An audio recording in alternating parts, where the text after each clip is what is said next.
जब भी मैं ऑफिस से घर आता तो घर वाले मुझसे कहते कि तुम्हारी पत्नी घर का कोई काम नहीं करती और भी शिकायतें करने लगते मुझसे।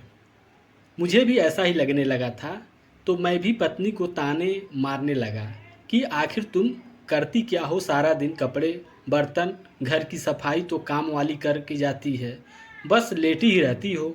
एक दिन रोज़ रोज़ की बातों और शिकायतों से परेशान होकर मैंने अपने पत्नी से 4 महीने का बच्चा छीन लिया और उसे मायके छोड़ आया। पत्नी के मायके जाने के बाद कि मेरी पहली रात, मेरे पास कोई मुझे अपनी शरारतों और उसको हंसाने वाला नहीं था। मेरा बेटा ज़रूर था, जिसे मैं अभी अभी फीडर देकर सुला दिया। दूध पिलाने से लेकर बच्चों को सुलाने तक मुझे क्या क्या करना पड़ा, मैं उसका विवरण करना चाहता हूँ। मैं उठा और रसोई घर गया। फीडर को धो करके चूल्हे पर पानी चढ़ाया और फीडर को उबाला। पाउडर का दूध बनाने के लिए पानी को थोड़ा सा गर्म किया, उसमें पाउडर डाला, तब कहीं जाकर एक फीडर तैयार हुआ। दूध पिलाने के बाद मैं अपने बेटे को कंधे से लगाकर थपकी लगा रहा था ताकि उसका दूध हजम हो जाए। फिर पैम्पर बदलने के लिए उसको लिटा दिया तो पता चला कि बच्चे ने पखाना किया है। उसे बाथरूम में ले जाकर के साफ करके आया तो बच्चे ने दूध की उल्टी कर दी। मैंने जल्दी से उसको साफ किया और उसको फिर से डायपर पहना दिया और उसको झूला झूला कर सुलाने लगा।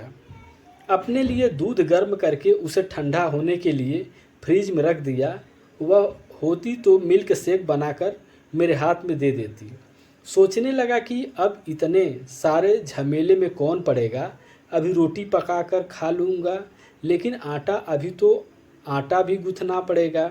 सालन पका हुआ था, बस उसे प्याली में डालकर ओवन में गर्म ही करना था।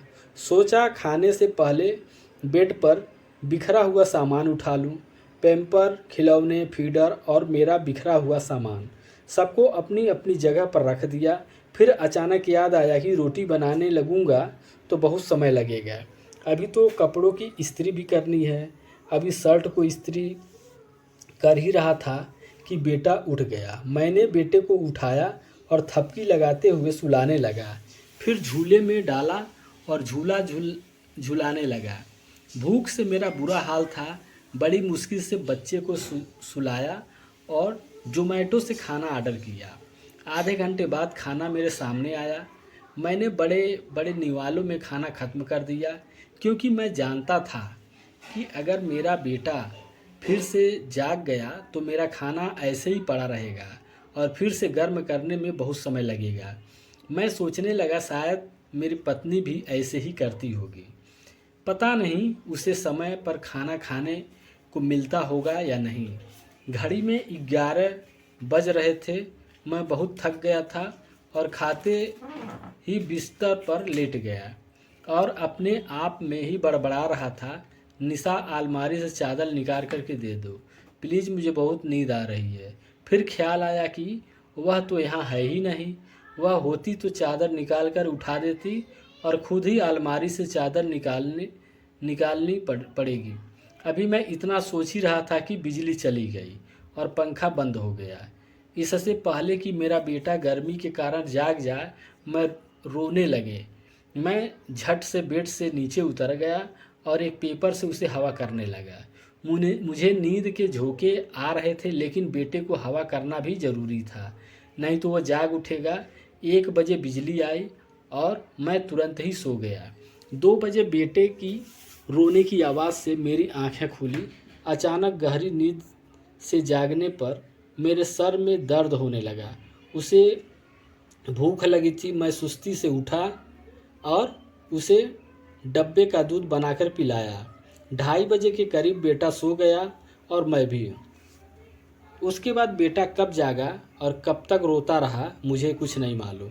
फिर जब सुबह 8 बजे मेरी आंख खुली तो वो रो ही रहा था। मैंने उठकर देखा तो पेम्पर से गंदगी निकलकर बाहर बेडशीट पर लग गई थी। उसको जल्दी से बाथरूम में ले जाकर के साफ़ किया। उसके बाद बेडशीट को धो डाला, बच्चे को दूध पिलाया और दूसरी बेडशीट बिछाकर उस पर उसे लिटा दिया। इतना करने तक 9:30 बज चुके थे। मैं रोज़ नाश्ते में दही खाता था, जिसे मेरी पत्नी निशा घर में ही बनाती थी, मगर कैसे बनाती थी और कब बनाती थी यह मुझे नहीं पता। वे लोग जो मेरे घर आने पर मेरी पत्नी की शिकायत करते थे, उनमें से किसी ने मुझे एक कप चाय कभी नहीं पूछा। मैंने खुद चाय बनाने के लिए बर्तन में दूध डाला और सोचने लगा कि ऐसा कौन सा समय होगा जब निशा व्यस्त नहीं थी। मेरी सेवा में भी उसने कभी कोई कमी आने नहीं दी। घर में सिर्फ 3 काम ही हो तो नहीं थे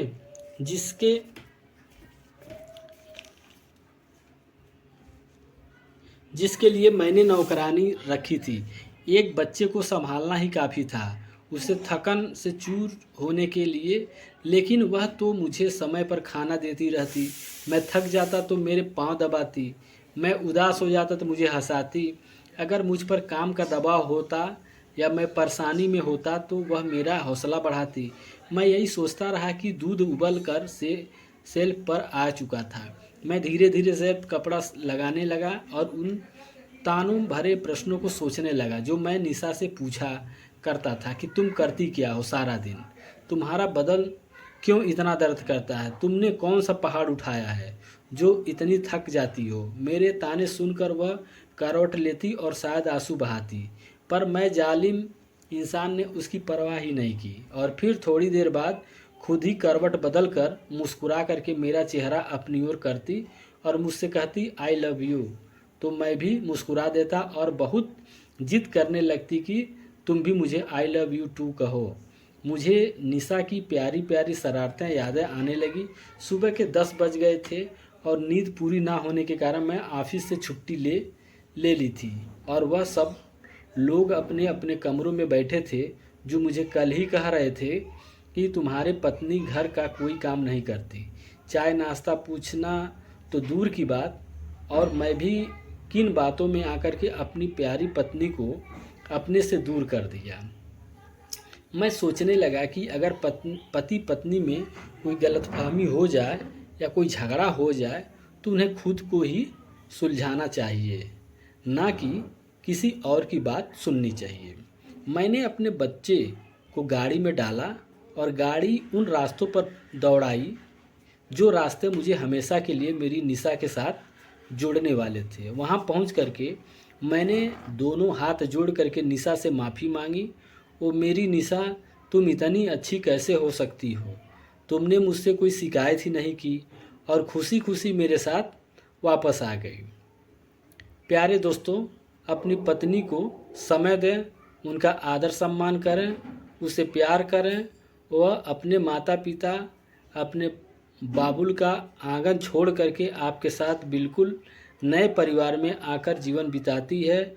वह आपसे बिना वेतन लिए आपकी और आपके माता पिता की सेवा करती है, बिना लालच के आपका और आपके बच्चों का और अन्य परिवार वालों का ख्याल रखती है, और बदले में उसे क्या मिलता है यह तो सब जानते हैं। तो दोस्तों, ये कहानी कैसी लगी कमेंट करके ज़रूर बताइए और मेरे इस चैनल को सब्सक्राइब करना ना भूलिए। नमस्कार।